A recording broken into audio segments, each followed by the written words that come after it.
Hey everyone, today we're talking about Harry Stebbings. He's the founder of the 20VC podcast and he's also a venture capitalist. He started at 18 in London with no connections and he built one of the largest VC podcasts. I find his story highly inspirational. Harry's success is down to his network. Here's a look at the keys to his success. First, here's Harry talking about being people-centric. I mean, honestly, the truth is that if you ask me what I love most, it's people. I'm people centric, and so whenever I hear about someone's dog, or that they support Manchester United, or that their family goes on holiday to Barcelona every year, I remember that because people is the driver of everything. Firms are made up of people, companies are made up of people, and where I derive really all joy is from people and from engagement and communication. I don't derive any joy from any form of Google Sheet or Excel, where maybe other people do, absolutely. But for me, it's where I like to spend most of my time and I'm just most passionate. So I don't think there's a hack. I think you just have to be fundamentally hugely passionate about engagement, connection, and true connection. We spend so much time talking about things that are actually largely not irrelevant, but surface level, and there's so much to so many people that we don't discuss and discover. And it's an interesting one. I was chatting to an investor the other day and he said, Harry, why do you ask a founder on a Monday morning when you meet them, talk to me about your weekend, what did you get up to? And he said, why do you ask that? Let's get straight into the business. Let's talk about pricing. Let's talk about competition. Let's get the show on the road.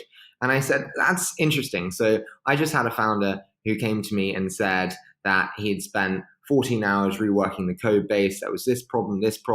He had to bring in this person to help him. And then it ended up going through to Sunday. And this is how he thought about it, having slept on it on Saturday night, and how his mindset had changed. And I said to the investor, I wouldn't have known any of that if I just dove straight into the business. That was probably the most important 5 minutes of the whole meeting, hearing the evolution of his mindset, how much grit and work ethic this guy has.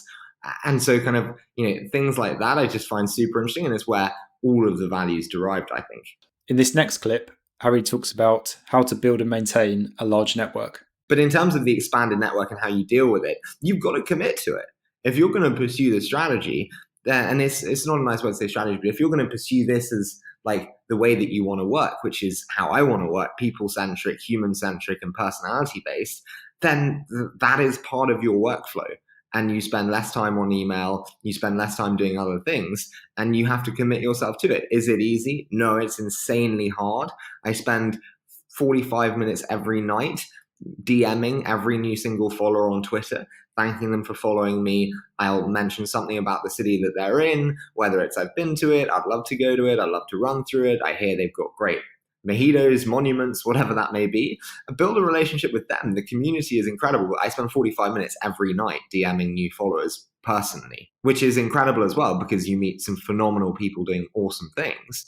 But it takes time, and it's 1:30 to 2:15 on my balcony every evening. And you just commit to it. I mean, it's a really bad answer, but it's something that I'm wholeheartedly committed to. And the fruits of it just continue to pay off in every single way.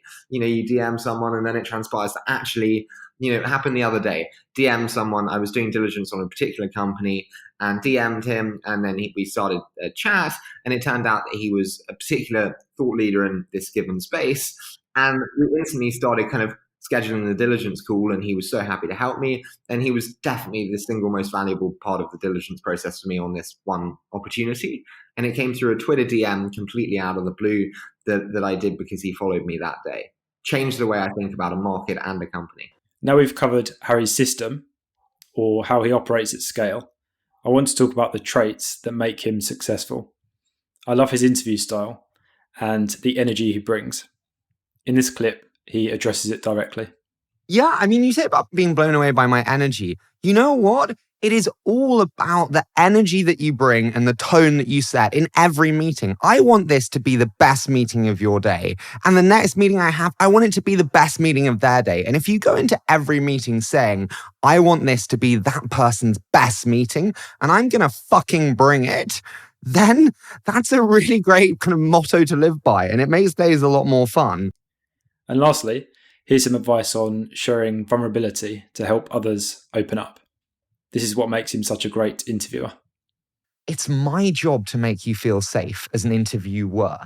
And it's the same as being an investor. I'm an investor for a living as well now.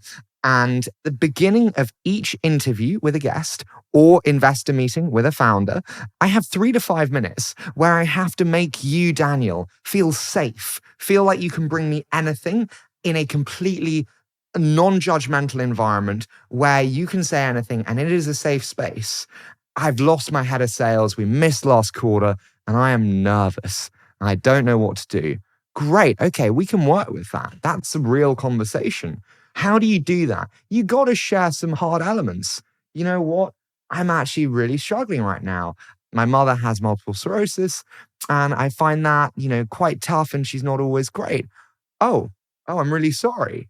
And I'm not using my mother in like a bad way, but it's just being authentic. None of us are fucking great all the time. You never know what someone's going through. And so be kind. And I just choose to be more open because life's a lot better that way. These clips were taken from the Give First podcast and Decoding Content Creation. Check them out for the full interview. Thanks for listening. See you next time.